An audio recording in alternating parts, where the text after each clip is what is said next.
law of flotation, when the weight of the liquid displaced by the immersed part of the body is equal to the total weight of the body that body will float in liquid.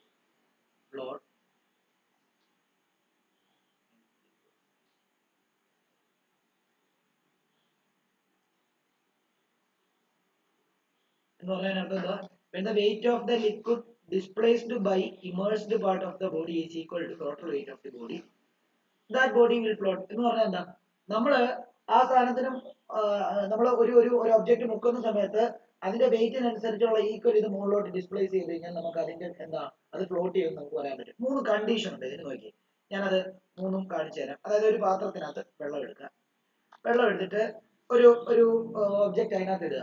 ആ object ഈ രീതിയിലാണ് ഇരിക്കുന്നതെങ്കിൽ, ഈ രീതിയിൽ 3 condition വരയ്ക്കാൻ പോകും. 3 condition വരച്ചിട്ട് നിങ്ങൾ മനസ്സിലാക്കിയാൽ ഞാൻ ഒന്നുകൂടെ പറഞ്ഞുതരാം. ഇത് രണ്ടാമത്തെ കണ്ടീഷനാണ്. രണ്ടാമത്തെ കണ്ടീഷനകത്ത് നമ്മുടെ ഒബ്ജക്റ്റ് ഇങ്ങനെയായിരിക്കും ഇരിക്കുന്നത്.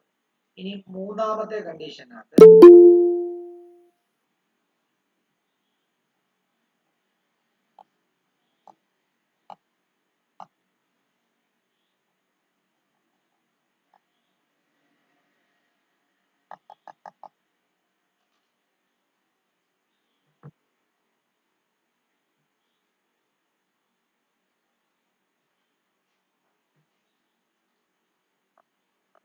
മൂന്നാമത്തെ കേസിൽ ഇങ്ങനെയായിരിക്കും.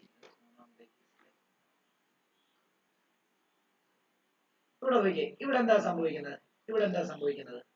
ഇവിടെ ഇപ്പൊ എന്തായിരിക്കുന്നത്?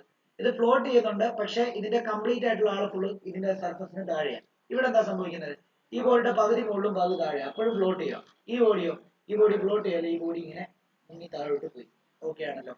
ഓക്കെ. അപ്പം ഇവിടത്തെ കണ്ടീഷൻ എന്താണെന്ന് അറിയാമോ? ഇവിടത്തെ condition W is equal to T ആയിരിക്കും. T എന്ന് പറയുമ്പോൾ ത്രസ്റ്റ് ആണ്, അപ്വേർഡ് ത്രസ്റ്റ് ആണ്. ഇവിടെ T ഗ്രേറ്റർ ദാൻ W ആയിരിക്കും. ഇവിടെ W ഗ്രേറ്റർ ദാൻ T ആയിരിക്കും. ഈ 3 കേസ്. ഇത് എന്താന്ന് പറയുന്നത്? ഇതെന്താ സംഭവിക്കുന്നത്? അതായത് എന്താ ഈ വെയിറ്റ് എന്ന് പറയുന്നത്? നമ്മളിപ്പം വെള്ളത്തിലോട്ട് ചാടുമ്പോൾ നമ്മളെ താങ്ങി പിടിക്കുന്ന ഒരു ബോയോൺസി അവിടെ ഉണ്ടല്ലോ, ഇല്ലേ? ആ ബയോൺസി എന്ന് പറയുന്നത് എന്താ? അപ്വേർഡ് ത്രസ്റ്റ് അല്ലേ? അപ്പം നമ്മൾ ഫ്ലോട്ട് ചെയ്യണമെന്നുണ്ടെങ്കിൽ നമ്മുടെ വെയിറ്റും നമ്മളെ താങ്ങി പിടിക്കുന്നതിന്റെ ഇതും എന്തായിരിക്കണം? ഈക്വൽ ആയിരിക്കണം. എന്നാൽ മാത്രമല്ലേ നമ്മൾ ഫ്ലോട്ട് ചെയ്യത്തുള്ളൂ. ശരിയല്ലേ? നമ്മുടെ വെയിറ്റ് ആ താങ്ങി പിടിക്കുന്ന ഫോഴ്സിനെക്കാളും കൂടുതലാണ്, നമ്മൾ എന്ത് ചെയ്യും? നമ്മൾ മുങ്ങിപ്പോകും. ഓക്കെ. അപ്പൊ ഇവിടെ നോക്കിയാൽ നമ്മുടെ വെയിറ്റ് നമ്മളെ താങ്ങി പിടിക്കുന്നതിന്റെ ത്രസ്റ്റിനെക്കാട്ടിലും കൂടുതലായതുകൊണ്ട് തന്നെ ഈ ബോഡി മുങ്ങിപ്പോയി. എന്നാൽ ഈ വെയിറ്റ് നമ്മുടെ ത്രസ്റ്റിനോട് ഈക്വൽ ആണെങ്കിൽ നമ്മളിങ്ങനെ കിടക്കും. നമ്മൾ നോക്കിയാൽ മതി. ഞാൻ നിങ്ങളോട് പറഞ്ഞില്ലേ, നമ്മൾ ഇങ്ങനെ മുകളിലോട്ട് നോക്കി, നമ്മുടെ മൂക്ക്, നമ്മുടെ കണ്ണ്, നമ്മൾ മുകളിലോട്ട് നോക്കി ഇങ്ങനെ കിടക്കുക. നമ്മുടെ വെള്ളത്തിന്റെ ലെയർ ഉണ്ടല്ലോ, ഇങ്ങനെയായിരിക്കും. നമ്മുടെ തലയും നമ്മുടെ മൂക്കും മാത്രമേ മണ്ടക്കോട്ടിരിക്കത്തുള്ളൂ. അത് ഈ കേസാണ്. ഓക്കെ. എന്നാൽ നമ്മളൊന്ന് മുങ്ങാൻ കൂടി ഇടുവാണെങ്കിൽ നമ്മളിങ്ങനെ തിരിച്ചിതാക്കുക. നമുക്ക് സർഫസിൽ നമുക്ക് മുങ്ങി നടക്കാം. അപ്പം നമ്മുടെ വെയിറ്റ് നമ്മളെ താങ്ങി പിടിക്കുന്നത്. അത് എന്തുകൊണ്ടാണെന്ന് ചോദിച്ചു കഴിഞ്ഞാൽ, അപ്പൊ നിങ്ങൾ ചോദിക്കും, അതെങ്ങനെയാ നമ്മൾ നേരെ കിടക്കുന്നതും ചരിഞ്ഞ് കിടക്കുന്നതും അതേപോലെ വെർട്ടിക്കലായിട്ട് നിൽക്കുമ്പോൾ തമ്മിൽ നമ്മുടെ വെയിറ്റ് ഒന്നും വ്യത്യാസമില്ലല്ലോ, പിന്നെ എങ്ങനെയാ അത് അനുഭവപ്പെടുന്നതെന്ന് ചോദിച്ചു കഴിഞ്ഞാൽ, നമ്മള് നേരെ നിൽക്കുന്ന ഇങ്ങനെയാണ് നമ്മൾ വെള്ളത്തിൽ മുങ്ങാൻ ശ്രമിക്കുന്നതെങ്കിൽ വെള്ളവുമായിട്ട് ടച്ച് ചെയ്യുന്ന ഏരിയ വളരെ കുറവായിരിക്കും, സർഫസ് ഏരിയ കുറവായിരിക്കും. നേരെ മറിച്ച് നമ്മൾ കിടക്കുവാണെങ്കിൽ നമ്മൾ വെള്ളവുമായിട്ട് ടച്ച് ചെയ്യുന്ന ഏരിയ വളരെ കൂടുതലായിരിക്കും. അതപ്പോ നമ്മുടെ വെയിറ്റിനെ കൗണ്ടറാക്ട് ചെയ്യും. മനസ്സിലായോ? അപ്പൊ നിങ്ങൾ ഇതിനെപ്പറ്റി കൂടുതലൊന്നും മനസ്സിലാക്കി വെക്കണ്ട, എന്തുമാത്രം മനസ്സിലാക്കി വെച്ചാൽ മതി. അതായത് വെയിറ്റ് ഇതൊന്നും പരീക്ഷയ്ക്ക് ചോദിക്കുന്നതൊന്നും അല്ല. ലോ ഓഫ് ഫ്ലോട്ടേഷൻ എന്താണെന്ന് മാത്രം ചോദിക്കാറുള്ളൂ. അല്ല, ഈ താഴെ ഞാൻ ഈ പറഞ്ഞ കൺസെപ്റ്റ് ഒന്നും പരീക്ഷയ്ക്ക് ചോദിക്കാറില്ല. ഞാനത് തന്നേ ഉള്ളൂ ഇത് പഠിപ്പിച്ച സമയത്ത്. ഓക്കെ ആണല്ലോ? അപ്പൊ നമ്മുടെ വെയിറ്റും അല്ലെങ്കിൽ മുങ്ങുന്ന ബോഡിയുടെ വെയിറ്റും മുകളിലോട്ട് ആക്ട് ചെയ്യുന്ന ത്രസ്റ്റും ഈക്വൽ ആണെങ്കിൽ ആ ഒബ്ജക്റ്റ് ജസ്റ്റ് മുങ്ങിയിരിക്കും. പക്ഷെ ഫ്ലോട്ട് ചെയ്യും. എന്താണ് ത്രസ്റ്റ് നമ്മുടെ എന്താണ് മുകളിലോട്ട് ആക്ട് ചെയ്യുന്ന ത്രസ്റ്റ് നമ്മുടെ വെയിറ്റിനെക്കാളും കൂടുതലാണ് എന്ത് ചെയ്യും, നമ്മൾ മുങ്ങത്തില്ല, നമ്മൾ കുറച്ച് ഫ്ലോട്ട് ചെയ്യും, നമ്മളിങ്ങനെ നമ്മുടെ ആ ബോഡിയുടെ പകുതി മുകളിൽ പൊങ്ങി നിൽക്കും. ഇനി അതേപോലെ തന്നെ എന്താ പകുതിയോ അല്ലെങ്കിൽ അതിൽ കൂടുതലോ, ത്രസ്റ്റ് നല്ല കൂടുതലാണെങ്കിൽ മുങ്ങത്തില്ല, നമ്മൾ പ്ലാസ്റ്റിക് കുപ്പി ഇട്ട് പോലിരിക്കും. പ്ലാസ്റ്റിക് കുപ്പി ഇട്ട് കഴിഞ്ഞാൽ പകുതി മുങ്ങും, പ്ലാസ്റ്റിക് കുപ്പി ഒട്ടും മുങ്ങത്തില്ല, പ്ലാസ്റ്റിക് ഫ്ലോട്ട് ചെയ്ത് നടക്കും. മനസ്സിലായോ? അതും ഈ കണ്ടീഷൻ തന്നെ. കാരണം പ്ലാസ്റ്റിക് കുപ്പിയുടെ വെയിറ്റിനേക്കാളും ഒത്തിരി കൂടുതലാണ് അപ്വേർഡ് ത്രസ്റ്റ്, അപ്പൊ അത് ഫ്ലോട്ട് ചെയ്ത് നടക്കും. മൂന്നാമത്തെ കണ്ടീഷൻ, നമ്മളെടുത്ത് വെള്ളത്തിൽ ചാടി കഴിഞ്ഞാൽ നമ്മൾ നേരെ ചാടുന്നെങ്കിൽ എന്ത് ചെയ്യും, നമ്മൾ ഇങ്ങനെ താഴോട്ട് പോകും. മനസ്സിലായി? അപ്പൊ നമ്മുടെ വെയിറ്റ് എന്ന് പറയുന്നത് ത്രസ്റ്റിനെക്കാട്ടിലും കൂടുതലാണ്. മനസ്സിലായി? അപ്പൊ നമ്മുടെ വെയിറ്റ് ത്രസ്റ്റിനോട് ഏകദേശം ബാലൻസ് ചെയ്യാൻ വേണ്ടി നമ്മൾ നേരെ ചാടുന്നതിന് പകരം അല്ലെങ്കിൽ നമ്മൾ നേരെ ഇങ്ങനെ നിൽക്കുന്നതിന് പകരം നമ്മൾ എന്താക്കിയാലും നമ്മളൊന്ന് കിടന്നാൽ മതി. കിടക്കുന്ന സമയത്ത് എന്ത് ചെയ്യും, വെള്ളമായിട്ട് നമ്മൾ ടച്ച് ചെയ്യുന്ന നമ്മുടെ ഏരിയ കൂടും. ഏരിയ കൂടുമ്പോൾ എന്ത് ചെയ്യും, അത് നമ്മുടെ വെയിറ്റിനെ കൗണ്ടറാക്ട് ചെയ്യും, ബാലൻസ് ചെയ്യും. മനസ്സിലായത്? അതായത് വെയിറ്റ് കൂടുമ്പോൾ താഴോട്ട് പോകുന്നതിനെ ബാലൻസ് ചെയ്യാൻ വേണ്ടി അല്ലെങ്കിൽ കൗണ്ടറാക്ട് ചെയ്യാൻ വേണ്ടി നമ്മുടെ ഏരിയ കൂട്ടിയാൽ മതി. മനസ്സിലായോ? ബോട്ടൊക്കെ എന്തുകൊണ്ടാണ്, ബോട്ടൊക്കെ നിങ്ങൾ കണ്ടില്ലേ, ബോട്ടൊക്കെ എപ്പോഴും ഇച്ചിരി പരത്തിയാ ചെയ്യുന്നത്. ഇങ്ങനെ ഇങ്ങനെ അതിന്റെ ബേസ് ഇങ്ങനെയാ ചെയ്യുന്നത്, കണ്ടോ? ഇങ്ങനെയാ ചെയ്യുന്നത്. അല്ലെ എന്താ സംഭവിക്കുന്നത്? വേണേ ബോട്ട് ഇങ്ങനെ ചെയ്യാം. ആറന്മുള വള്ളംകളിയില് വള്ളങ്ങൾ പല വള്ളങ്ങളുണ്ട് അല്ലേ? ഈ വള്ളങ്ങള് ഇങ്ങനെ യു ഷേപ്ഡ് പണിയുന്ന വള്ളങ്ങളുണ്ട്, ഇത് മറിയത്തില്ല. എന്നാൽ വി ഷേപ്ഡ് പണിയുന്ന വള്ളങ്ങളുണ്ട്, ഇങ്ങനെ ഇങ്ങനെ പണിയുന്ന വള്ളമുണ്ട്. ഈ വള്ളത്തിന് സ്പീഡ് കൂടുതലായി, പക്ഷെ ഈ വള്ളം എപ്പോ വേണമെങ്കിലും മറിയാനുള്ള സാധ്യത വളരെ കൂടുതലാണ്. മനസ്സിലായോ? അപ്പം ഇതിന് സ്പീഡ് കൂടുതലായിരിക്കും, ഇതിന് ഭയങ്കര സ്പീഡ് കൂടുതലായിരിക്കും, ഇതിന് സ്പീഡ് കുറവായിരിക്കും, പക്ഷെ മറിയത്തില്ല. മനസ്സിലായോ? അപ്പൊ ഇങ്ങനെ നമ്മൾ ഏരിയ കൂട്ടി കഴിഞ്ഞ് കഴിഞ്ഞാൽ എന്ത് ചെയ്യും, ഏരിയ കൂട്ടി കഴിഞ്ഞ് കഴിഞ്ഞാൽ വെള്ളത്തിൽ നല്ലതായിട്ട് ഫ്ലോട്ട് ചെയ്യാനായിട്ടുള്ള ഒരു സെറ്റപ്പ് കിട്ടും. മനസ്സിലായോ? അതാണ് അതിന്റെ കാരണം. ഓക്കെ ആണല്ലോ? ഓക്കെ.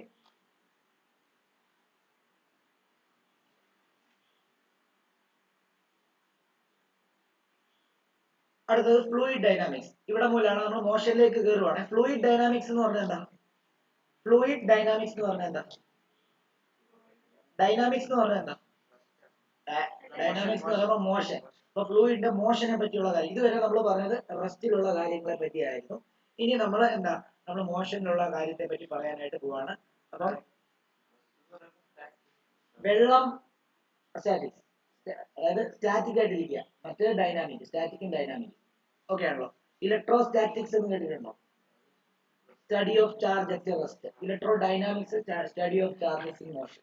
അതേപോലെ തന്നെ ഫ്ലൂയിഡ് സ്റ്റാറ്റിക്സ് എന്ന് പറയുമ്പോൾ സ്റ്റേഷനറി ആയിട്ടുള്ള ഫ്ലൂയിഡുകളെ പറ്റി പഠിക്കുന്ന പഠന രീതി, ശാഖ. ഫ്ലൂയിഡ് ഡൈനാമിക്സ് എന്ന് പറയുമ്പോൾ മൂവ്മെന്റിലുള്ള ഫ്ലൂയിഡുകളെ പറ്റി പഠിക്കുന്ന ശാഖ. ഓക്കെ ആണല്ലോ? നമ്മൾ ഫ്ലൂയിഡ് ഡൈനാമിക്സിലേക്ക് കയറുകയാണ്. ഇവിടെയാണ് നമുക്ക് ഒത്തിരി തിയറം, 10 തിയറത്തോളം ഇവിടെ പഠിക്കാനുണ്ട്. 10 തിയറം അല്ല, 10 ഡെറിവേഷൻ. അപ്പം fluid dynamics,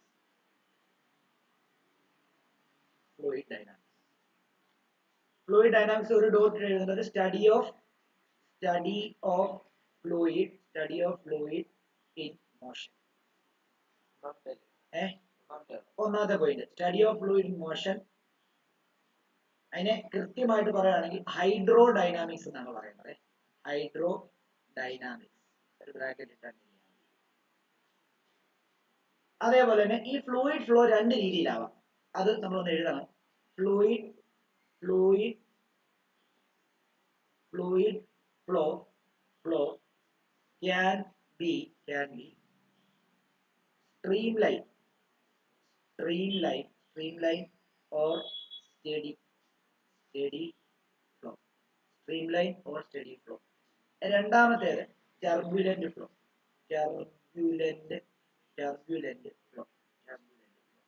Streamline or steady flow, turbulent flow.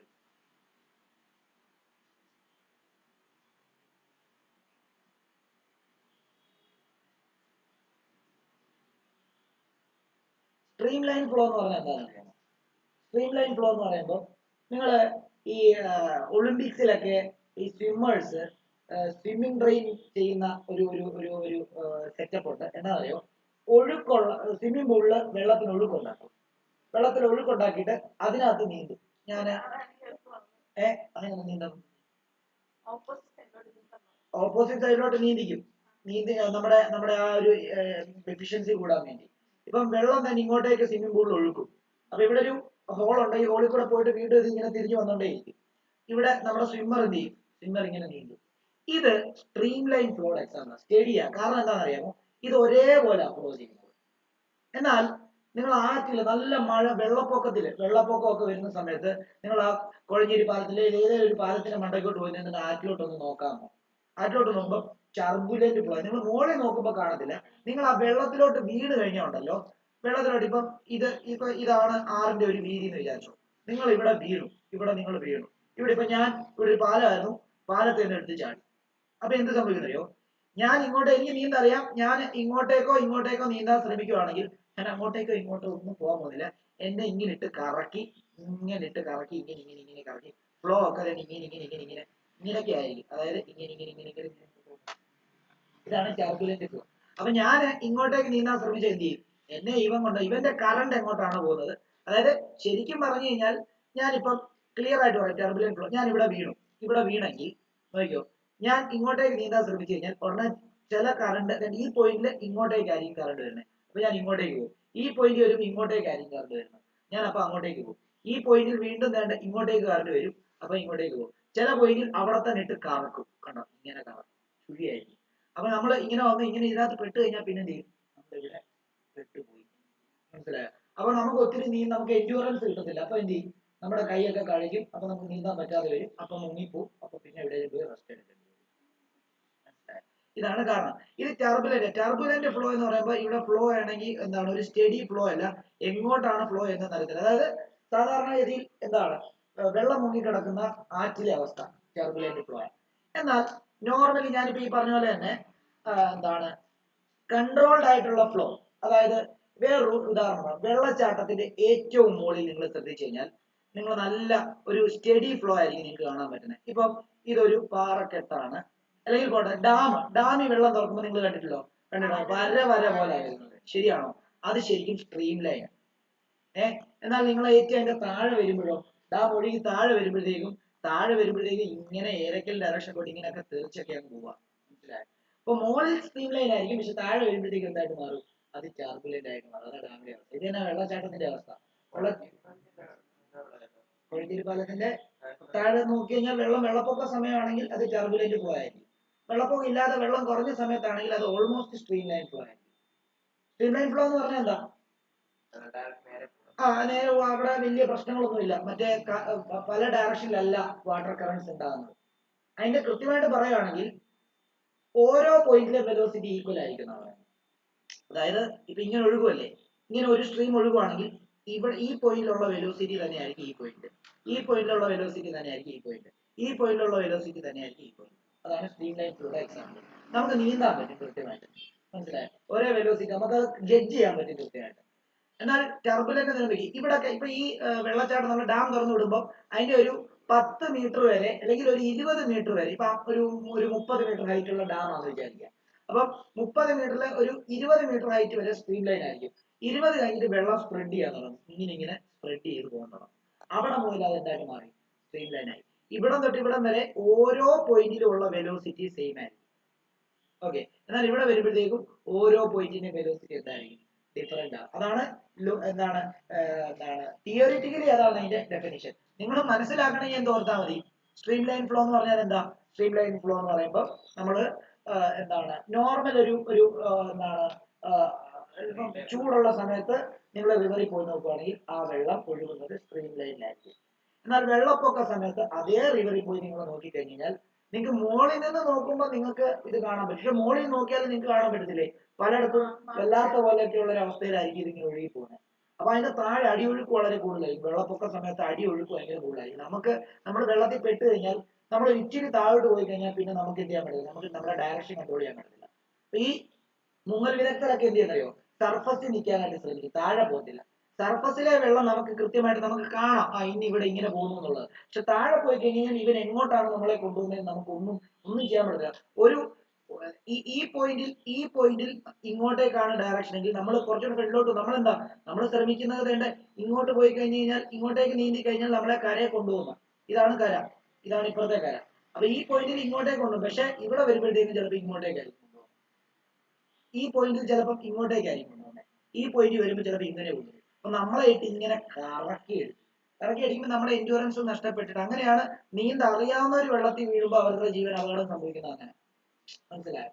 അറിയാവുന്നവർ ഇപ്പൊ വെള്ളത്തിൽ വീണ് കഴിഞ്ഞാൽ അവരുടെ എൻഡ്യൂറൻസ് നഷ്ടപ്പെട്ടിട്ടായിരിക്കും അവർക്ക് ഇത് അപകടം സംഭവിക്കുന്നത്. അറിയാവുന്നവർ വെള്ളത്തിൽ വീണ അങ്ങനെ മനസ്സിലായോ? അവരുടെ സ്റ്റാമിന നഷ്ടപ്പെട്ടു. വെള്ളപ്പൊക്കത്തിലൊക്കെ വീഴുന്ന സമയത്ത് സ്റ്റാമിന നഷ്ടപ്പെടും. അല്ലെങ്കിൽ ഒരു പർട്ടിക്കുലർ ചുഴിയൊക്കെ എവിടെ ഉണ്ടെന്ന് അറിയാത്ത ആൾക്കാരൊക്കെ ആയിരിക്കും ഇപ്പൊ പെട്ടെന്ന് വന്നിട്ട് ഇപ്പൊ ഇവിടെ കഴിഞ്ഞ ദിവസം 1000 രൂപ ഒരു അപകടം ഉണ്ടായി. പുള്ളി അറിയാവുന്ന ആളാണ് പറഞ്ഞത്. പക്ഷെ കിട്ടിയില്ല, ഇതുവരെ ബോഡി കിട്ടിയിട്ടില്ല, 4 ദിവസം. അപ്പൊ അയിരൂര് ആ പുള്ളി ഇറങ്ങിയെടുത്ത് ഒരു വളമാണ് ഇങ്ങനെ വന്നിട്ട് ഇവിടെ ഒരു പാറയും ഇവിടെ ഒരു പാറക്കെട്ടും ഇങ്ങനെ ഒരു പാറക്കെട്ടും അപ്പൊ ഇങ്ങനെ വന്നിട്ട് ഇങ്ങനെ പോകുന്നത്. അപ്പൊ ഇങ്ങനെ വന്നിട്ട് ഇതേ ചെന്ന് ഇടിച്ച് ഇവിടെ ഇങ്ങനെ ഇട്ട് കാറക്കും. അവിടെ എല്ലാം കുഴികളാണ്. അപ്പൊ നമ്മള് ഇവിടോട്ട് ഇറങ്ങി നമ്മള് ചിലപ്പോ ഇങ്ങനെ അവരിവിടം കണ്ട് ഇറങ്ങിയെന്നാ പറഞ്ഞു. ഇങ്ങനെ ഇറങ്ങിയപ്പോഴത്തേക്ക് അവരെ ഒഴുക്ക് അങ്ങോട്ട് കൊണ്ടുപോയി ഇതിനകത്ത് പെടുത്തി. അപ്പൊ ഇതിനകത്ത് പെടുത്തി കഴിഞ്ഞാൽ ഇനിയിപ്പോ എങ്ങോട്ടാ പോകുന്നതെന്നൊന്നും നമുക്ക് അറിയാൻ പറ്റത്തില്ല. ഭയങ്കര ഡേഞ്ചറാണ്. മനസ്സിലായോ? അപ്പൊ അതുകൊണ്ട് നമ്മള് അറിയാത്ത സ്ഥലങ്ങളിൽ പോയിട്ട് വെള്ളത്തിൽ ഇറങ്ങാതിരിക്കുക. അറിയാമെങ്കിൽ അരുവിക്കുഴി പോകുമ്പോ മുട്ടറ്റേ ഉള്ളൂ വെള്ളം. അതുകൊണ്ട്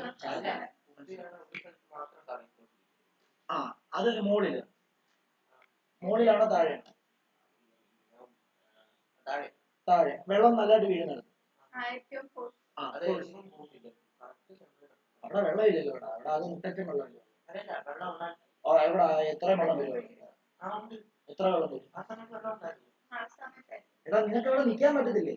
അപ്പൊ നിൽക്കാൻ പറ്റുമെന്ന് പറഞ്ഞു കഴിഞ്ഞാൽ നിന്റെ കഴുത്തറ്റം വെള്ളം ഒന്നും അവിടെ ഒരിക്കലും വരത്തില്ല. അവിടെ ആകെ താഴെ വെള്ളം വരത്തുള്ളൂ. എത്ര വെള്ളം ഉണ്ടെങ്കിൽ ഫോഴ്സ് കൂടുന്നേ ഉള്ളൂ. ടർബുലന്റ് ഫ്ലോ അവിടെ ഒഴുകി വരുന്നതിന് താഴെ വരുമ്പോൾ നമുക്ക് അവിടെ നിൽക്കാൻ പറ്റും. നമ്മുടെ തലയിലൊക്കെ വീണ് കഴിഞ്ഞാൽ ഏകദേശം തീരുമാനമാവും. അത്രയ്ക്ക് ഫോഴ്സിലാ വരുന്നത്. ടർബുലന്റ് ഫ്ലോ ആണ് അരുവിക്കുഴിയിൽ. മഴയുള്ള സമയത്തൊന്നും പോയി അതിന് അടിയിൽ പോയിട്ട് തിരിച്ചോണ്ടൊന്നും നിൽക്കല്ലേ. പിന്നെ തിരിച്ചോണ്ട് എവിടെയെങ്കിലും പോയി ഉറങ്ങേണ്ടി വരും. മനസ്സിലായോ? ഓക്കെ, ഇവിടെ ശ്രദ്ധിക്കാം. ഓക്കെ, അപ്പൊ ഫ്ലൂയിഡ് ഡൈനാമിക്സിനെ പറ്റിയുള്ള എല്ലാ കാര്യങ്ങളും ബേസിക് ആയിട്ടുള്ള കാര്യങ്ങളെല്ലാം നിങ്ങളോട് പറഞ്ഞു തന്നു. ഇനിയിപ്പോ അതിന്റെ നമുക്ക് ഡെഫിനിഷനിലേക്ക് കയറാം. നമ്മളിപ്പം അതിന്റെ ലോജിക്കൽ ആയിട്ടുള്ള കാര്യങ്ങളാണ് പറഞ്ഞു തന്നത്. ഇനി അതിന്റെ തിയോറിറ്റിക്കൽ ആയിട്ടുള്ള കുറച്ച് കാര്യങ്ങൾ നിങ്ങൾക്ക് പറഞ്ഞു തരാം. നോക്കൂ, അതും കൂടെ എഴുതിക്കോളൂ.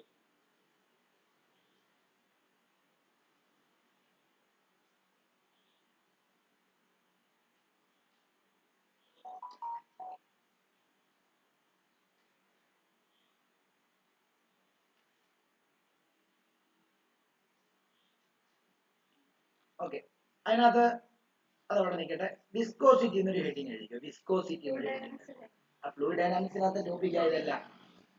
വിസ്കോസിറ്റി എന്നൊരു ഹെഡിങ് എഴുതിക്കോ. വിസ്കോസിറ്റി.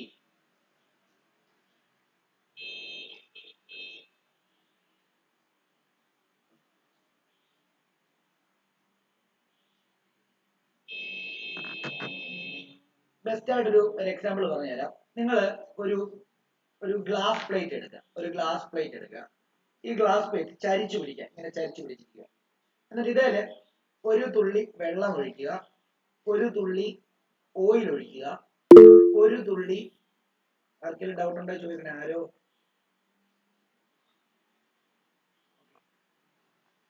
ഒരു തുള്ളി നമ്മൾ എന്തൊഴിച്ചു? നമ്മൾ ഒരു തുള്ളി വാട്ടർ ഒഴിച്ചു, ഒരു തുള്ളി ഓയിൽ ഒഴിച്ചു, ഒരു തുള്ളി ഹണി ഒഴിച്ചു, ഇനി ഒരു തുള്ളി ഗം ഒഴിക്കാൻ പോകും. എന്നിട്ട് ഞാൻ അത് ചരിച്ചു പിടിക്കും. ആരായിരിക്കും ഏറ്റവും താഴെ വരുന്നത്? ആരായിരുന്നു ഹാൻഡ് റൈസ് ചെയ്തേ? പറഞ്ഞോളൂ.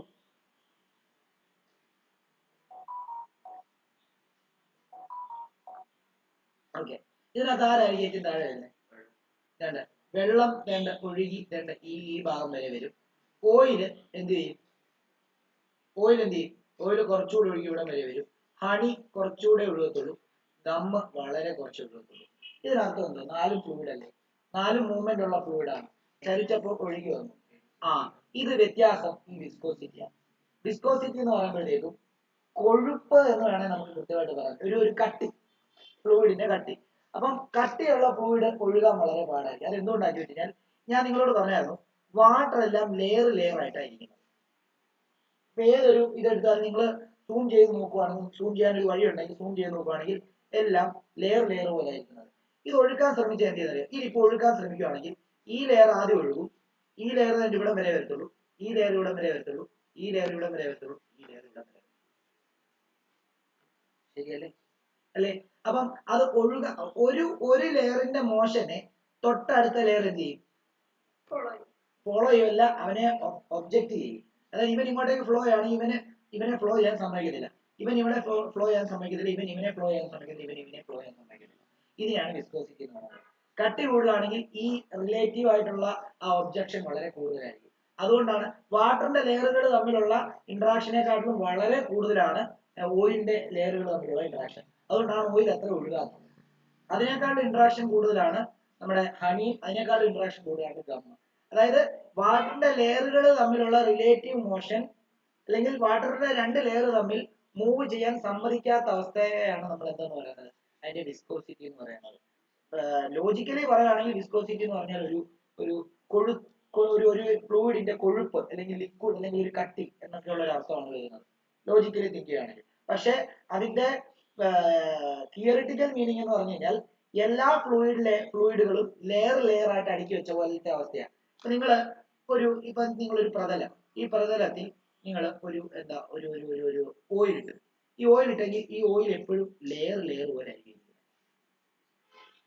ഈ സർഫസ് നിങ്ങൾ പൊക്കി കഴിഞ്ഞാൽ എന്ത് ചെയ്യും? ഇത് ഇങ്ങോട്ടേക്ക് ഒഴുകാൻ തുടങ്ങത്തില്ലേ? ഒഴുകുമ്പോൾ ഈ ലെയർ കുറച്ച് സ്പീഡിൽ ഒഴുകിപ്പോകും. പക്ഷെ അത്രയും സ്പീഡിൽ എന്ത് ചെയ്യത്തില്ല, ഈ ലെയർ ഒഴുകത്തില്ല. അത്രയും സ്പീഡിൽ ഈ ലെയർ ഒഴുകത്തില്ല. കാരണം ഒരു ലെയറിന്റെ മൂവ്മെന്റ് മറ്റേ ലെയറിനെ എന്ത് ചെയ്യും? ഒബ്ജക്റ്റ് ചെയ്യും. അപ്പൊ അതുകൊണ്ട് തന്നെ ആ ഒഴുകാൻ പറ്റാത്ത അവസ്ഥ വരുന്നത് കൊണ്ടാണ് അവർ ഒത്തിരി എന്ത് ചെയ്യാത്തത്, ഒഴുകി താഴോട്ട് വരാത്തത്. മനസ്സിലായോ? അപ്പൊ ഇതൊക്കെ ജസ്റ്റ് കേട്ടിരുന്നാൽ മതി. എന്താണ് മനസ്സിലാക്കുക, അതായത് വിസ്കോസിറ്റി എന്താണെന്നുള്ള കാര്യം നിങ്ങൾ കാണാതെ പഠിക്കുന്നതിലുപരിയായിട്ട് ഇതിന്റെ ലോജിക്കൽ മീനിങ് മനസ്സിലാക്കുക, അതിന്റെ ഡെഫിനിഷൻ ഒക്കെ കാണാൻ പഠിക്കുക, അത്രേ ഉള്ളൂ. അല്ല വേറെ കാര്യങ്ങളൊന്നും അതിനകത്തില്ല. ഓക്കെ ആണല്ലോ? അപ്പം ഞാൻ അതിനെ കുറച്ചുകൂടെ നല്ല രീതിയിൽ ഒന്ന് എഴുതി കാണിക്കാൻ നോക്കിക്കോളൂ. വിസ്കോസിറ്റി നിങ്ങൾ ഈ പടം ഒന്ന് വരച്ചേക്കണം. ഞാനിപ്പോ വരയ്ക്കാൻ പോകുന്ന പടം ഒന്ന് വരച്ചേക്കണം. വാട്ടറിന്റെ ലെയർ ആണ് വരയ്ക്കാൻ പോകുന്നത്.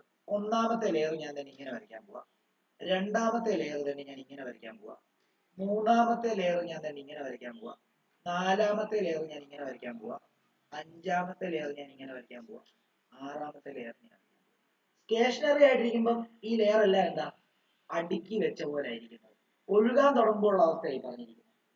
മനസ്സിലായോ? സ്റ്റേഷനറി ആയിട്ടിരിക്കുമ്പോൾ എന്താ, ഒരു ലെയർ ഇങ്ങനെ ഇരിക്കുന്നു, അടുത്ത ലെയർ ഇങ്ങനെ ഇരിക്കുന്നു, അടുത്ത ലെയർ ഇങ്ങനെ ഇരിക്കുന്നു, അടുത്ത ലെയർ ഇങ്ങനെ ഇരിക്കുന്നു. ഒഴുകാൻ തുടങ്ങുമ്പോൾ ഇവൻ കുറച്ച് സ്പീഡിൽ ഒഴുകും, ഇവൻ കുറച്ച് പകുതി പെതുക്കെ ഒഴുകത്തുള്ളൂ, ഇവൻ അതിനേക്കാളും പെതുക്കെ, ഇവൻ അതിനേക്കാളും പോകും.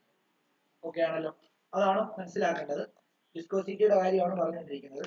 ഓക്കെ, അപ്പം ഇവിടെ ഇവര് തമ്മിൽ ഒന്നാമത്തെ ഇത് ലെയർ 1 ആണ്. ഇത് ഫസ്റ്റ് ലെയർ, ഇത് സെക്കൻഡ് ലെയർ, ഇത് തേർഡ് ലെയർ, ഇത് ഫോർത്ത് ലെയർ, ഇത് ഫിഫ്ത്ത് ലെയർ, ഇത് സിക്സ് ലെയർ. ഒന്നാമത്തെ ലെയറിന്റെ വെലോസിറ്റി v1 ആയിട്ട് എടുക്കാം. രണ്ടാമത്തെ ലെയറിന്റെ വെലോസിറ്റി v2 ആയിട്ട് എടുക്കാം. മൂന്നാമത്തേന്റെ v3, നാലാമത്തേന്റെ v4, അഞ്ചാമത്തേന്റെ v5, ആറാമത്തേന്റെ v6. Okay ആണല്ലോ? അപ്പൊ അങ്ങനെയാണെങ്കിൽ ഇവിടെ എപ്പോഴും ആലോചിച്ചോണം, ഇതാണ് ഡയറക്ഷൻ ഓഫ് ഫ്ലോ എങ്കിൽ, ഡയറക്ഷൻ ഓഫ് ഫ്ലോ എങ്കിൽ ഇവിടെ ഏറ്റവും കൂടുതൽ വെലോസിറ്റി ആർക്കായിരിക്കും? v1ന്റെ വെലോസിറ്റി v1 ആയിരിക്കും കൂടുതൽ. കാരണം ഒന്നാമത്തെ ലെയറിന്റെ വെലോസിറ്റി ആയിരിക്കും കൂടുതൽ. അതിനേക്കാളും കുറവായിരിക്കും രണ്ടാമത്തേന്, അതിനേക്കാളും കുറവായിരിക്കും മൂന്നാമത്തേന്, അതിനേക്കാളും കുറവായിരിക്കും നാലാമത്തേത്, അതിനേക്കാളും കുറവായിരിക്കും അഞ്ചാമത്തേത്, അതിനേക്കാളും കുറവായിരിക്കും ആറാമത്തേത്. അതിനർത്ഥം ഇവിടെ ഒരു വിസ്കസ് ഫോഴ്സ് ഉണ്ട്. ഒരു ലെയർ ഒഴുകുന്നതിനെ അതിന്റെ തൊട്ട് താഴെയുള്ള ലെയർ എന്ത് ചെയ്യും? ഒബ്ജക്റ്റ് ചെയ്യും. ആ ലെയറിന് തൊട്ട് താഴെയുള്ള ലെയർ എന്ത് ചെയ്യും? ഒബ്ജക്റ്റ് ചെയ്യും. ഈ ഫോഴ്സിനെയാണ് നമ്മൾ എന്തെന്ന് പറയുന്നത്? Viscous force. ഈ ഒരു പ്രോപ്പർട്ടിക്കാണ് വിസ്കോസിറ്റി എന്ന് പറയുന്നത്. ഓക്കെ ആണല്ലോ? ഇതുവരെ നിങ്ങൾ വിസ്കോസിറ്റി എന്താ നിങ്ങൾ മനസ്സിലാക്കി വെച്ചിരിക്കുന്നത് എനിക്ക് അതിൽ 9ാം ക്ലാസ്സിൽ പഠിച്ചാണ്. വിസ്കോസിറ്റി പഠിക്കാനില്ലായിരുന്നോ? ഇല്ല, ഡിലീറ്റഡ് ആണ്. ഓക്കെ, പഠിക്കാനുണ്ടായിരുന്നു. ഓക്കെ, അപ്പം വിസ്കോസിറ്റി എന്ന് പറഞ്ഞു കഴിഞ്ഞാൽ നമ്മളെ ബേസിക് ലോജിക്കൽ ലാംഗ്വേജ് പറയുകയാണെങ്കിൽ എന്താ, കൊഴുപ്പ് അല്ലെങ്കിൽ ഒരു കട്ടി കൂടുതൽ അല്ലെങ്കിൽ കട്ടിയുള്ള ലിക്വിഡ്സ് എല്ലാം വിസ്കോസിറ്റി കൂടിയ ലിക്വിഡ്സ് ആയിരിക്കും എന്നുള്ളതാണ് നമുക്ക് മനസ്സിലാക്കാൻ സാധിക്കുന്നത്. ഓക്കെ, എന്നാൽ നേരെ മറിച്ച് എന്താണ് അതിന്റെ ലോജിക്കൽ മീനിങ് വരുന്ന സമയത്ത് ആ വിസ്കോസിറ്റി എങ്ങനെ ഉണ്ടായി? നിങ്ങൾ ആ ഫ്ലൂയിഡിനെ ഒഴുക്കി നോക്കിക്കഴിഞ്ഞാൽ ഇതിന്റെ ലെയറുകൾ ഒരേ വെലോസിറ്റിയിൽ അല്ലായിരിക്കും ഒഴുകുന്നത്. ഏറ്റവും ടോപ്പിലുള്ള ലെയർ ആയിരിക്കും എന്ത് ചെയ്യുന്നത് നല്ല സ്പീഡിൽ ഒഴുകുന്നത്. അപ്പം ഈ ലെയർ എന്തുകൊണ്ടാണ് പെതുക്കെ ഒഴുകുന്നതെന്ന് ചോദിച്ചു കഴിഞ്ഞാൽ ഈ ലെയർ ശരിക്കും ഏതെങ്കിലും ഒരു പ്രതലത്തിൽ ടച്ച് ചെയ്തിട്ടായിരിക്കുമല്ലോ കിടക്കുന്നത്. ഇപ്പൊ വെള്ളം ഒഴുകുവാണെങ്കിൽ, ഇപ്പൊ ആറ്റിക്കൂടെ വെള്ളം ഒഴുകുവാണെങ്കിൽ ഏറ്റവും അടിയിലത്തെ ലെയർ എവിടെ ടച്ച് ചെയ്തിരിക്കുക? മണ്ണിൽ ടച്ച് ചെയ്തിരിക്കുക. അപ്പൊ അതിന് ഓൾറെഡി ഒരു ഡ്രാഗ് ഉണ്ട്. അപ്പൊ അതിനേക്കാളും കുറച്ചുകൂടെ സ്പീഡിൽ സഞ്ചരിക്കും തൊട്ട് മുകളിലുള്ളത്, അതിനേക്കാളും അങ്ങനെയാണ്. അപ്പൊ അതുകൊണ്ടാണ് എന്താണ് ഏറ്റവും മുകളിലുള്ള ഇതിന് ഒഴുക്ക് നമുക്ക് ക്ലിയർ ആയിട്ട് കാണാൻ പറ്റുന്നത്, നല്ലതായിട്ട് ഒഴുകുന്നത്. പക്ഷെ ടർബുലന്റ് ഫ്ലോ വരുന്ന സമയത്ത് ഇതൊന്നും അല്ലായിരിക്കും അവസ്ഥ. മനസ്സിലായി? ടർബുലന്റ് ഫ്ലോ വരുന്ന സമയത്ത് ഇത് ലോജിക്കൽ കൺസെപ്റ്റ് വെച്ചിട്ട് പറഞ്ഞതാണ്. ടർബുലന്റ് ഫ്ലോ വരുന്ന സമയത്ത് ഈ ഒരു തിയറി ഒന്നും അവിടെ അപ്ലൈ ചെയ്യാൻ പറ്റത്തില്ല. മനസ്സിലായോ?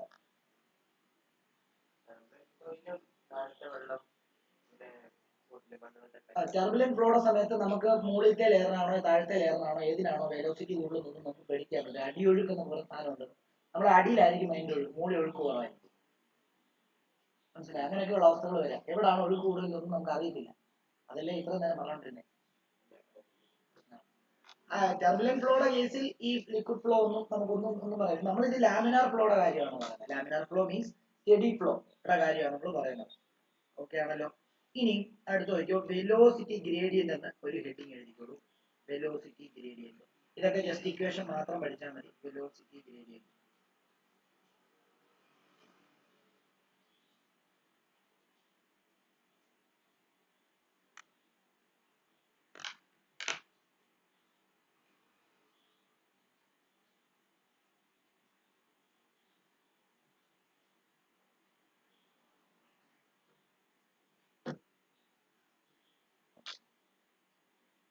It is the change in velocity with change in displacement.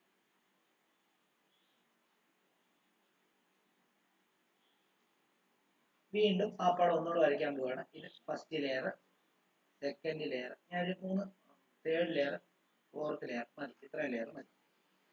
Okay, ഞാൻ ഈ ലെയറിന്റെ വെലോസിറ്റിനെ വി എന്ന് എടുക്കുക. എന്നാൽ ഇവിടുന്ന് ഇത്രയും ഡിസ്റ്റൻസ്, എത്ര ഡിസ്റ്റൻസാ? ഒരു ഡി എക്സ് ഡിസ്റ്റൻസ് മുകളിലല്ലേ അടുത്ത ലെയർ, മൂന്നാമത്തെ ലെയർ വരുന്നത്, ഏറ്റവും ടോപ്പിലത്തെ ലെയർ. അതിന്റെ വെലോസിറ്റി ഈ വെലോസിറ്റിയെക്കാളും എന്തായിരിക്കും? കൂടുതലായിരിക്കും. എത്ര കൂടുതലായിരിക്കും അറിയാമോ? വി പ്ലസ് ഡി വി ആയിരിക്കും. അപ്പൊ നമുക്ക് വെലോസിറ്റി ഗ്രേഡിയന്റ് കണ്ടുപിടിക്കാൻ വേണ്ടി ഇക്വേഷൻ എന്താ? വെലോസിറ്റി ഗ്രേഡിയന്റ് കണ്ടുപിടിക്കാൻ വേണ്ടിയുള്ള ഇക്വേഷൻ എന്താ? Change in velocity divided by എന്താണ്? Change in displacement.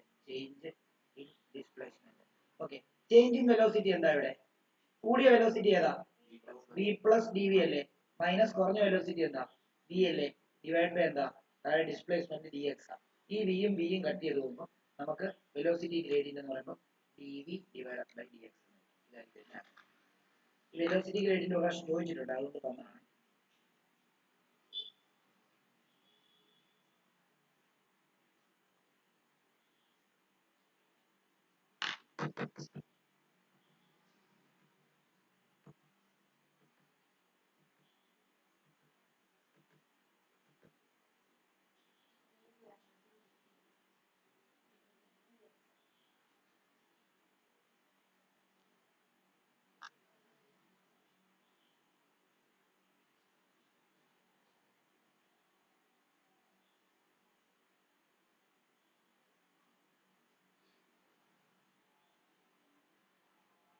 അടുത്തത് കോഎഫിഷ്യന്റ് ഓഫ് വിസ്കോസിറ്റി എന്നൊരു ഹെഡിങ് എഴുതുക. കോഎഫിഷ്യന്റ് ഓഫ് വിസ്കോസിറ്റി എന്ന ഹെഡിങ്.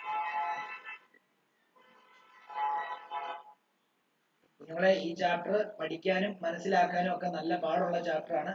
എന്തെങ്കിലും ഡൗട്ട് ഉണ്ടെങ്കിൽ വീണ്ടും ഒന്നുകൂടെ പറഞ്ഞു തരുന്നതിന് ഒരു പ്രശ്നവും ഇല്ല. നിങ്ങളിത് കേട്ടിട്ട് നിങ്ങളുടെ നോട്ടൊക്കെ എഴുതി എടുത്തിട്ട് ഒന്നുകൂടെ വായിച്ച് നോക്കുമ്പോൾ നിങ്ങൾക്ക് ബുദ്ധിമുട്ടായിട്ട് തോന്നുവാണെങ്കിൽ നിങ്ങൾ പറയാ, സെപ്പറേറ്റ് ആയിട്ട് ഞാൻ എടുത്തു തരണമെങ്കിൽ എടുത്തു തരാം, പ്രശ്നമില്ല. Coefficient of viscosity.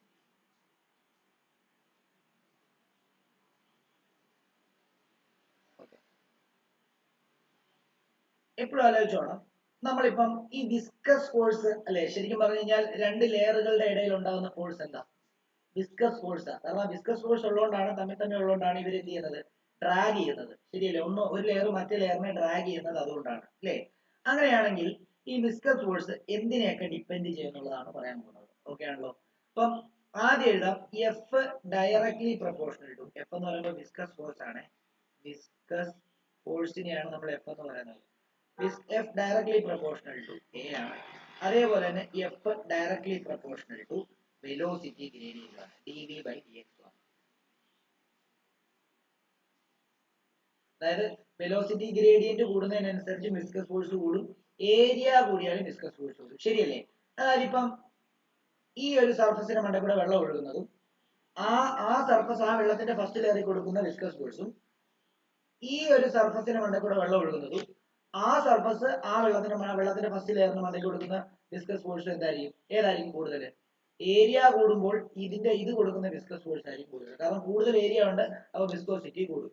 അതേപോലെ വെലോസിറ്റി ഗ്രേഡിയന്റ് കൂടുന്നതിനനുസരിച്ച് പറയുമ്പോൾ ലെയർ മുകളിലോട്ട് പോകുന്നതിനനുസരിച്ചും എന്ത് ചെയ്യും? വിസ്കസ് ഫോഴ്സ് കൂടിക്കൊണ്ടിരിക്കുകയാണ് ചെയ്യുന്നത്. ശരിയല്ലേ? അപ്പം നമുക്ക് ഇത് രണ്ട് ഡയറക്ട്ലി പ്രൊപ്പോർഷണൽ, ഇതിനെ രണ്ടും കൂടെ ഒരുമിച്ചാക്കാം. V directly proportional to a dv by dx എന്നാക്കാം. ഓക്കെ, അങ്ങനെയാണെങ്കിൽ ഈ പ്രൊപ്പോർഷണാലിറ്റി സൈൻ മാറ്റാൻ വേണ്ടി നമ്മൾ ഒരു കോൺസ്റ്റന്റ് ഇട്ട് മൾട്ടിപ്ലൈ ആണ്. അവനെ നമ്മൾ ഈറ്റ എന്ന് വിളിക്കും. എന്താണ്? ഈറ്റ. ഈറ്റ a dv by dx. ഈറ്റ എന്ന് പറയുന്നതാണ് കോഎഫിഷ്യന്റ് ഓഫ് വിസ്കോസിറ്റി. ഈറ്റ കണ്ടുപിടിക്കാൻ വേണ്ടി എന്ത് ചെയ്താൽ മതി? ഈറ്റ കണ്ടുപിടിക്കാൻ വേണ്ടി dx നെ ഇങ്ങോട്ടേക്ക് കൊണ്ടുവരിക, a നെ താഴെ കൊണ്ടുവരിക, dv നെ താഴെ കൊണ്ടുവരിക. അപ്പൊ ഇങ്ങനെ എഴുതാം, f dx divided by a dv is equal to എന്താ? Eta, where eta is the coefficient of viscosity.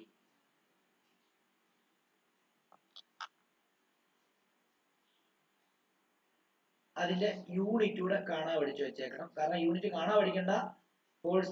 ഫോഴ്സിന്റെ ന്യൂട്ടർ ആണ്, ഡിസ്റ്റൻസിന്റെ മീറ്റർ ആണ്, ഏരിയയുടെ മീറ്റർ സ്ക്വയർ ആണ്, വെലോസിറ്റിയുടെ മീറ്റർ പെർ സെക്കൻഡ് ആണ്. അപ്പൊ നമുക്ക് ഇതെല്ലാം കൂടെ കാൽക്കുലേറ്റ് ചെയ്യുമ്പോൾ ഫൈനൽ യൂണിറ്റ് എന്ന് പറയുന്നത്, യൂണിറ്റ് നമുക്ക് എന്ത് കിട്ടും അറിയാം? Newton second metre raise to minus 2. അത് പഠിച്ചു വെച്ചേക്കണം. അങ്ങനെ ചോദിച്ചിട്ടുണ്ട് 2 പ്രാവശ്യം.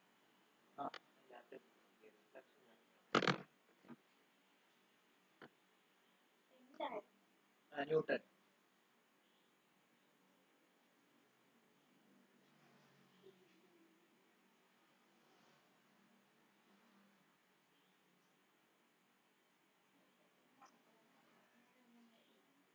ഇവനെ പാസ്കൽ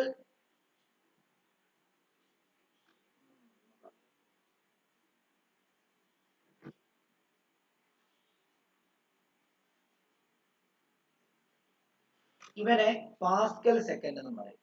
പാസ്കൽ സെക്കൻഡ് എന്ന് പറയും. അതെന്തുകൊണ്ടാ പാസ്കൽ സെക്കൻഡ് എന്ന് പറയുന്നത്? Newton per metre pascal, newton per metre pascal, പിന്നെ അതിന്റെ കൂടെ സെക്കൻഡ് കൂടെ ഉണ്ട്. ഇത് SI യൂണിറ്റ് ആണ്. ഇത് SI യൂണിറ്റ് ആണ്. CGS യൂണിറ്റ് എന്താ?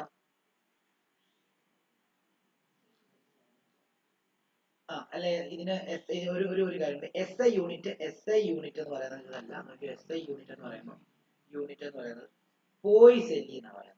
POISEULLE. CGS യൂണിറ്റ് എന്ന് പറയുമ്പോൾ പോയിസ് എന്ന് പറയും. പോയിസ്. ഇവിടെ എഴുതിയിട്ടേക്കണം, ചോദിച്ചിട്ടുണ്ട് ഭാഷ.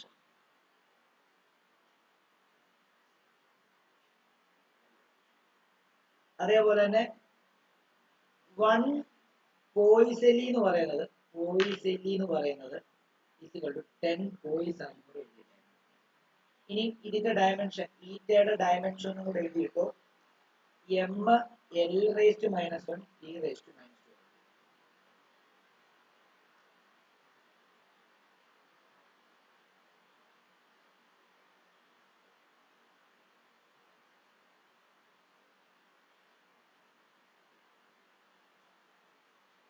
ഒരു കാര്യം കൂടെ ഒരു ഡോട്ട് ഇട്ടോ, റെസിപ്രോക്കൽ ഓഫ് വിസ്കോസിറ്റി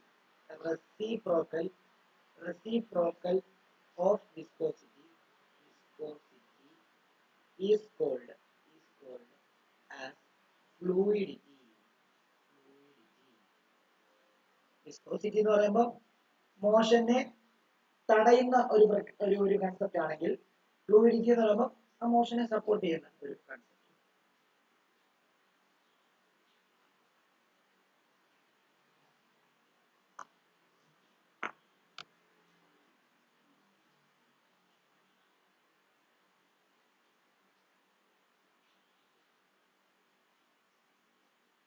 അടുത്ത സ്റ്റോക്സ് ഫോർമുല നേടിയിട്ട് ഇത് പരീക്ഷയ്ക്ക് ചോദിക്കാറുള്ളതാണ്. സ്റ്റോക്സ്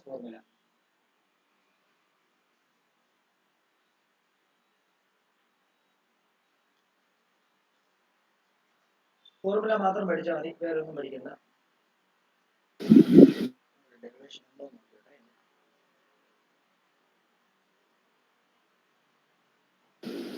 സാറേ മേലോട്ടൊന്ന് കാണിക്കാവോ?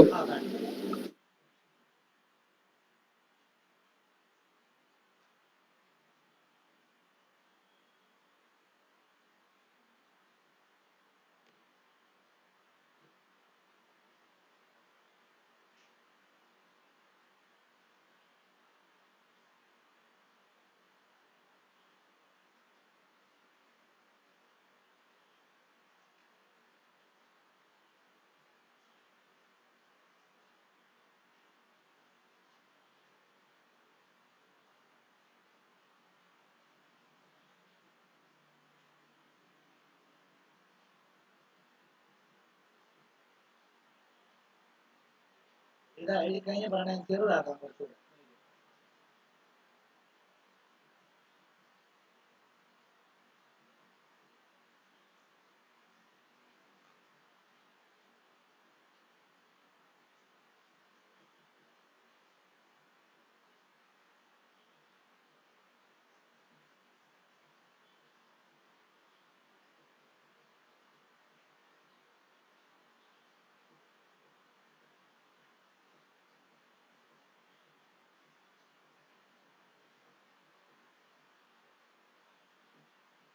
കഴിഞ്ഞു സാർ.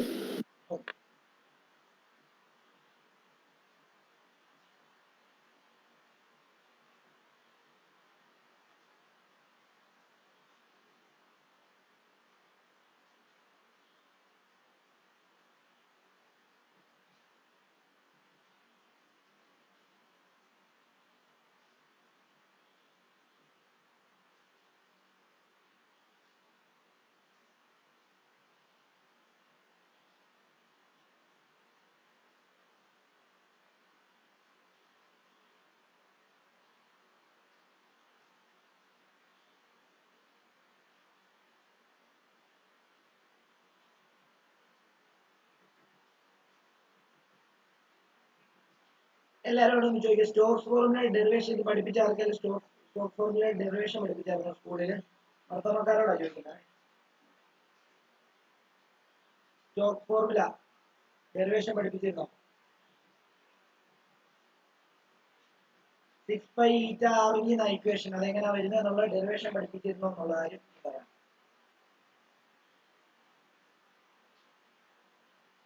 അർപ്പിത പറയാമോ? അർപ്പിത കേൾക്കാമോ?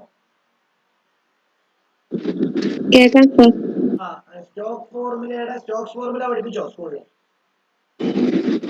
പഠിപ്പിച്ചു. അതിന്റെ ഡെറിവേഷൻ പഠിപ്പിച്ചോ അതോ ഫോർമുല മാത്രമേ പഠിപ്പിച്ചോളൂ? ഡെറിവേഷൻ ഇല്ലെന്നാ തോന്നുന്നത് സാർ. ഡെറിവേഷൻ പഠിപ്പിച്ചിട്ടില്ല. ഓക്കെ, ഡെറിവേഷൻ സിലബസിൽ ഇല്ല. ഇനി നിങ്ങളുടെ സ്കൂളിൽ പഠിപ്പിച്ചോ ഇല്ലോ എന്നുള്ളതാണ്. അപ്പൊ ഒന്നുമില്ല, നോക്കിക്കോളൂ. അതിന്റെ ഈക്വേഷൻ പഠിച്ച് നമുക്ക് നേരെ ടെർമിനൽ വെലോസിറ്റിയിലോട്ട് വരാം. ടെർമിനൽ വെലോസിറ്റി ഡെറിവേഷൻ ഉണ്ട്, ഇമ്പോർട്ടന്റ് ആണ്, അത് പഠിക്കണം. അപ്പം എന്താണ് ഈ സ്റ്റോക്ക് ഫോർമുല എന്ന് പറഞ്ഞു കഴിഞ്ഞാൽ? സ്റ്റോക്ക് ഫോർമുല എന്ന് പറയുന്നത് സിമ്പിൾ ആയിട്ട് ഇത് വരയ്ക്കുന്നുണ്ട്. ഞാനൊരു എക്സാമ്പിൾ വരച്ച് കാണിക്കാൻ നോക്കിയത്. അപ്പൊ ഇത് വെള്ളം. ഓക്കെ, ഈ വെള്ളത്തിലോട്ട് ഒരു സ്പെരിക്കൽ ആയിട്ടുള്ള, അതായത് 6 റേഡിയസ് ഉള്ള എം മാസ് ഉള്ള ഒരു ഒബ്ജക്റ്റ് വീഴുകയാണ്. ഓക്കെ, ഞാൻ നിങ്ങളോട് പറഞ്ഞായിരുന്നു വെള്ളത്തിന്റെ, ഇതിപ്പോ വെള്ളം ആയതുകൊണ്ട് തന്നെ വെള്ളത്തിന് കുറെ ലെയർ ആയിട്ടാണ് വെള്ളത്തിന്റെ ആൾക്കാർ ഇരിക്കുന്നത്. ഇങ്ങനെ കുറെ ലെയർ ആയിട്ടാണ് വെള്ളം ഇരിക്കുന്നത്. ആണോ? അങ്ങനെയാണല്ലോ പറഞ്ഞത് അല്ലേ? വെള്ളം എപ്പോഴും ലെയർ ആയിട്ടായിരിക്കും ഇരിക്കുന്നത്. ഇത് നമുക്ക് ഐഡന്റിഫൈ ചെയ്യാനൊന്നും പറ്റത്തില്ല, അങ്ങനെ ആയിരിക്കും ഇരിക്കുന്നത്. നോർമലായിട്ട് നോക്കിക്കഴിഞ്ഞാൽ ഇത് വീണ് കഴിഞ്ഞാൽ എന്തായിരിക്കും അവസ്ഥ എന്നറിയാമോ? ഇത് വീണ് കഴിഞ്ഞാൽ ഇത് ഇങ്ങനെ ആവും.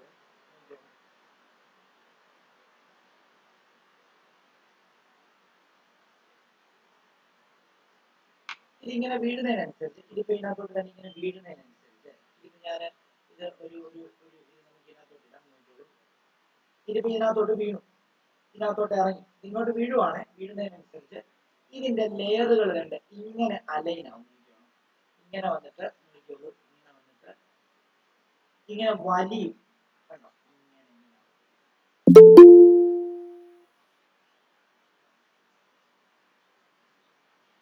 എന്നിട്ട് എന്ത് ചെയ്യും?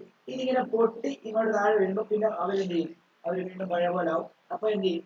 അത് രണ്ട് ഇവിടെ ഇങ്ങനെ വരും, വീണ്ടും എന്താവും? ഇവിടെ താഴെയുള്ള ലെയറുകൾ എന്ത് ചെയ്യും? ഡ്രാഗിങ്ങിന് വിധേയമാവും. കണ്ടോ? ഇങ്ങനെ ഡ്രാഗിങ്ങിന് വിധേയമാവും. ആ പൊസിഷൻ കഴിഞ്ഞ് എവിടേക്ക് അത് പൊട്ടിയിട്ട് അത് നേരെയാവും. ആ ഒരു രീതിയിലായിരിക്കും വരുന്നത്. അതായത് ശരിക്കും പറഞ്ഞു കഴിഞ്ഞാൽ ഇങ്ങനെ ഇഴഞ്ഞിറങ്ങി പോകുന്ന ഒരു അവസ്ഥയാണ്. ഇത് നമുക്ക് ഐഡന്റിഫൈ ചെയ്യാനൊന്നും പറ്റത്തില്ല. പക്ഷെ നിങ്ങൾ ഒരു എന്താണ് ഒരു ബക്കറ്റ് എടുത്ത് നമുക്ക് ഒരു കോയിൻ ഇട്ട് നോക്കിയാൽ ശ്രദ്ധിച്ചിട്ടുണ്ടോ? കോയിൻ നേരെ പോവാണെങ്കിൽ സ്പീഡിൽ പോകും. കോയിൻ ഇങ്ങനെ പരന്നു പോവാണെങ്കിലോ ഡ്രാഗ് ചെയ്തിറങ്ങി ഇങ്ങനെ പോകുന്നത്. അത് എന്തുകൊണ്ടാണെന്ന് അറിയോ? മുകളിലോട്ട് ഒരു വിസ്കസ് ഫോഴ്സ് അത് നൽകുന്നുണ്ട്. അപ്പം ഈ ഡ്രാഗിങ് ഫോഴ്സ് അഥവാ വിസ്കസ് ഫോഴ്സിനെ കണ്ടുപിടിക്കുന്ന ഫോർമുലയാണ് സ്റ്റോക്സ് ഫോർമുല.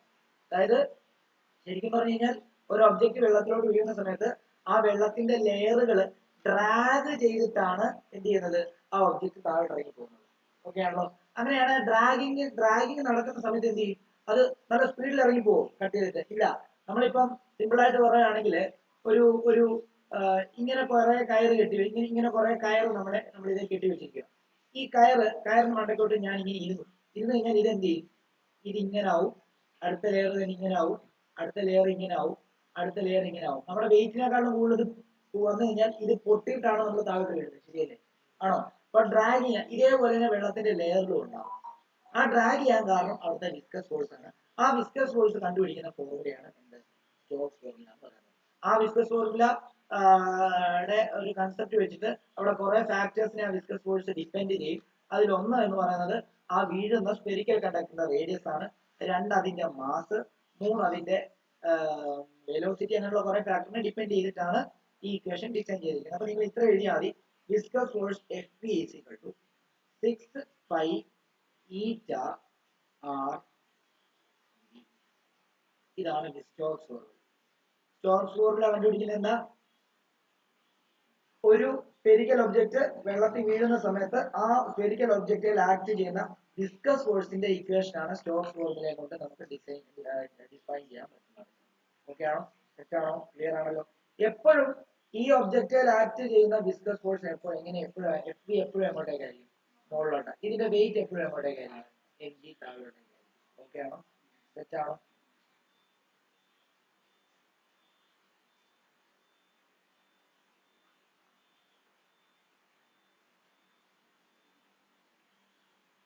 പിന്നെ വേറൊരു ഫോഴ്സ് ഉണ്ട് ഇവിടെ. എന്താ? വിസ്കസ് ഫോഴ്സ് എന്ന് പറയുമ്പോൾ ഡ്രാഗിങ്ങിന്റെ ഭാഗമായിട്ടുണ്ടായ ഫോഴ്സ്.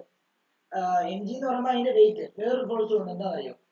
ഈ ഒബ്ജക്റ്റ് മുങ്ങി പോകാതിരിക്കാൻ വേണ്ടി ഒരു ഫോഴ്സ് മുകളിലോട്ട്, ബയോണ്ട് ഫോഴ്സ്. ആ ബയോണ്ട് ഫോഴ്സിനെ എഫ് ബി എന്ന് വിളിക്കാം. അതും മുകളിലോട്ടായിരിക്കും. അപ്പൊ വേണമെങ്കിൽ നിങ്ങൾ ഒരു പടം വരച്ചിട്ട് തന്നെ ഇങ്ങനെ ചെയ്തു ഏതൊക്കെ ഫോഴ്സ് എങ്ങോട്ടൊക്കെ ആക്കിയ. കാരണം അടുത്തത് നമ്മൾ ടെർമിനൽ വെലോസിറ്റി ആണ് പഠിക്കാൻ പോകുന്നത്. അതിനകത്ത് അത് ഉപകരിക്കും.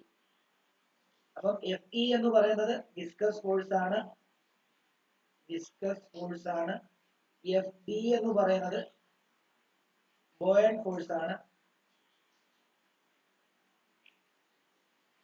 അതേപോലെ തന്നെ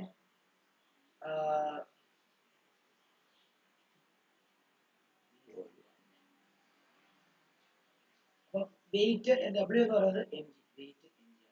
അപ്പൊ ഇത് വിസ്കസ് ഫോഴ്സ് മുകളിലോട്ട്, ബയോണ്ട് ഫോഴ്സ് മുകളിലോട്ട്, അതേപോലെ തന്നെ എന്താ വെയിറ്റ് എങ്ങോട്ടേക്കായിരിക്കും?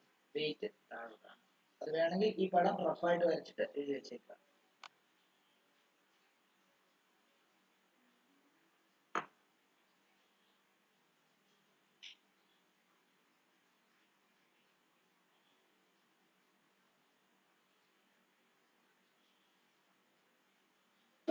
Sorry, FB എന്താ? F B buoyant force. Okay sir.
ഇതിന്റെ ഇനി ഒരു 4 ക്ലാസ് എടുത്താൽ ഈ ചാപ്റ്റർ തീരത്തുള്ളൂ. അടുത്ത ആഴ്ച ഫുള്ള് നമുക്ക് ഇത് എടുക്കണം, തീർക്കണം. ഓക്കെ, ഞാൻ എന്നാ തൽക്കാലം ഇന്നത്തെ ക്ലാസ് ഇവിടെ ഇങ്ങനെ നിർത്തുകയാണ്. സ്റ്റോക്ക് പ്രകാരം അടുത്ത ടെർമിനൽ വെലോസിറ്റി തീരില്ലേ.